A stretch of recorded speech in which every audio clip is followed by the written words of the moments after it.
That President Donald Trump will be announcing his pick to fill the Supreme Court vacancy tomorrow night. The president tweeted this morning, and I quote, "I have made my decision on who I will nominate for the United States Supreme Court. It will be announced live on Tuesday at 8 p.m. Meanwhile, here's what the president said about his forthcoming selection, in fact, during a meeting with small business leaders just moments ago at the White House. A person who is unbelievably highly respected, and I think you will be very impressed with this person. So that'll be 8 o'clock tomorrow night at the White House, from the White House. And CBS News chief legal correspondent Jan Crawford joins us now from Washington with more. Jan, again, it bears mentioning you were the first to report that federal appeals court judge Neil Gorsuch is the front runner for this seat. But what can you tell us about where this process stands right now?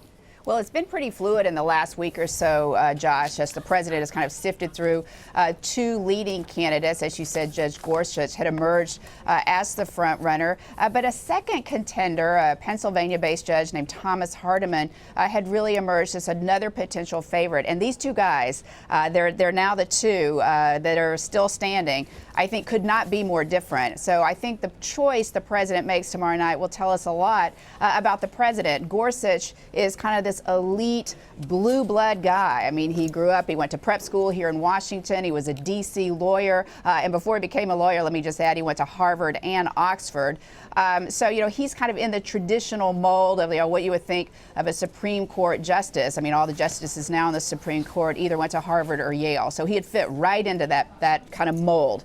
But the other contender who's emerged in recent days and has gotten a really serious look is Thomas Hardiman. He would be the only justice on the Supreme Court not to have gone to the Ivy League. He graduated with honors from Notre Dame and Georgetown Law School. He put himself through law school driving a taxi like his father before him. That was his dad's job. Hardiman is the first person in his family to go to college. So he has this real pull yourself up by the bootstraps story.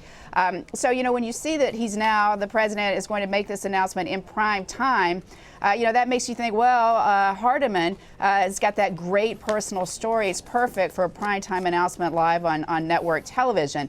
But the unbelievably highly respected across the board, I mean, Gorsuch does have a lot of respect. His academic credentials are absolutely stellar.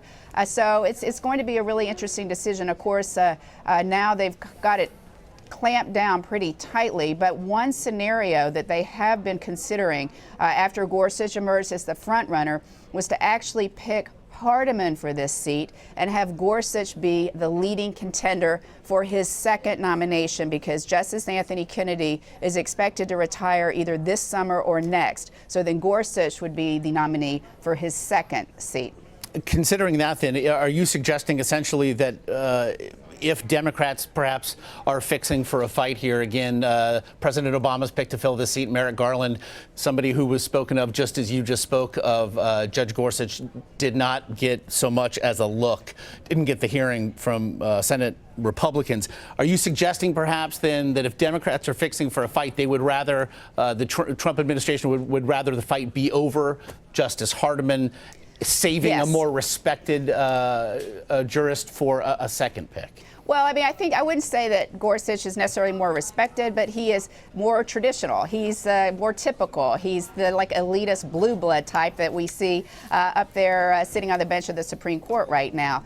And I think Gorsuch would be the fight Democrats would want. I think they will try to filibuster him, and they well may succeed. He's got some opinions they could really get a lot of traction off of, including ruling for religious employers in the Obamacare contraceptive mandate dispute. That's going to really fire up Planned Parenthood and abortion rights groups. He's written a book on euthanasia that suggests he's highly pro-life. But Hardiman is going to be very hard for Democrats to oppose. His opinions aren't that controversial. He's got a strip search opinion where he said that he upheld a jail policy that people who are arrested could get strip searched. I don't think anybody's going to have much problem with that out in the real world. And he's got a decision suggesting he strongly supports gun rights. Again, that's not a winning issue for Democrats, as we've seen. His personal story, his wife's from Western Pennsylvania. I think Democrats filibuster Hardiman at their peril. But I don't know that the Republicans are afraid of that fight. They think they're going to have to to fight a filibuster at some point, so maybe they would prefer to have it now to replace a conservative icon, Justice Scalia, than have that fight over the filibuster when the moderate conservative Justice Kennedy retires either this summer or next. Strategy certainly to be implemented here, and well, if nothing else, have the popcorn ready for 8 p.m. Eastern tomorrow. Jan Crawford there in Washington, we do appreciate it. Thanks, Josh.